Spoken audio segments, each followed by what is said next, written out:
Le côté positif en fait pendant cette crise, c'est que finalement,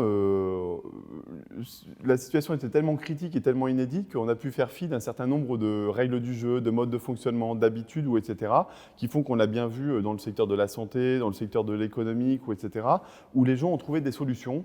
Les entreprises, les associations, on travaille avec les hôpitaux, avec les écoles, et ça a révélé en fait une capacité évidemment d'inventivité collective, de réponse pragmatique et concrète à des difficultés qu'on pouvait rencontrer et que les citoyens pouvaient rencontrer sur le terrain. Donc ça, c'est le côté positif.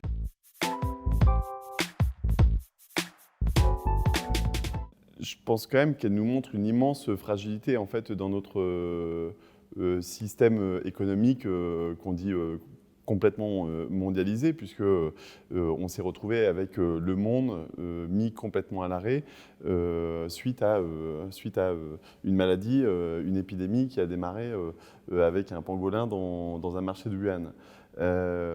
Et pourquoi ça a eu autant d'impact? C'est parce que tout est lié. On nous vend quand même depuis des années et des années, finalement, que la globalisation contribue à optimiser en permanence les chaînes de valeur, qu'on va produire les bons produits aux bons endroits, au meilleur coût, et que tout ça, c'est le meilleur moyen pour faire en sorte d'organiser la prospérité dans le monde. Et ce que nous a montré la crise, c'est qu'on est tellement liés, il n'y a plus du tout d'écosystèmes locaux qui nous permettent de répondre aux besoins essentiels en fait, de l'humanité, des humains, se nourrir, se soigner, vivre ensemble au niveau des territoires. Si on perd notre capacité à produire, à fabriquer ce dont on a le plus besoin à proximité de chez soi, eh ben on se met en situation de dépendance terrible avec les risques,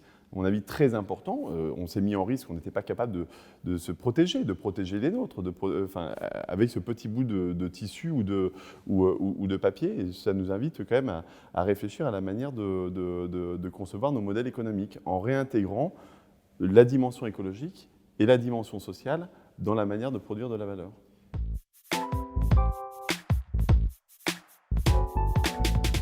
Et pour faire face à cette complexité, il faut qu'on passe à une logique de coproduction des solutions. Je pense que les énergies, les solutions, elles sont dans les territoires, elles sont dans les associations, elles sont dans les entreprises, et plus fortement, elles sont dans la capacité à ces acteurs de s'allier pour pouvoir apporter des solutions concrètes aux problématiques d'emploi, aux problématiques d'inégalité dans l'éducation, aux problématiques de fracture territoriale, par exemple. C'est très important de dire aujourd'hui, le dirigeant, son courage, sa vision, elle doit s'inscrire dans une création de valeur globale qui réconcilie l'économique, le social et l'écologique.